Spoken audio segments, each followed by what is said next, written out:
Persaingan skuter 150cc sport ni sekarang makin agresif. 150cc tu dah kira kecil dah.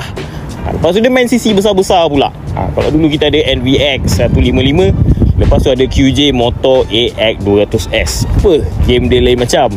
Harga bawah 8,000. Tapi kita nak cerita hari ni, skuter tu pun bawah 8,000 juga.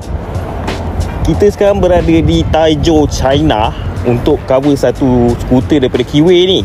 Model dia BX 200. Kita tengok apa skuter ni boleh tawarkan kepada tuan-tuan kat rumah saya. Kita mulakan dengan sentuhan enjin dia dulu. Kiwi BX 200i ni dilengkapi dengan enjin 174cc SOHC sejukan cecair yang mengemburkan 18.2 kuasa kuda pada 8,500 RPM. Manakala penghasilan torknya sebanyak 17.2 Nm of torque pada 6,500 RPM. Cukup berkuasa untuk menggerakkan skuter yang seberat 153 kg ni. Pada bahagian keselamatan, skuter ni dilengkapi dengan dual channel ABS. Dalam erti kata lain, ada ABS depan dan belakang yang bertindak pintar dengan bantuan ECU. But more interestingly, skuter ni dilengkapi juga dengan kamera dashcam hadapan. Highlight lain yang menarik kat skuter ni adalah tangki minyaknya yang sebesar 11 liter, antara yang terbesar dalam kelas dia. Semua feature-features ni membuatkan skuter ni cukup sesuai untuk dijadikan skuter harian.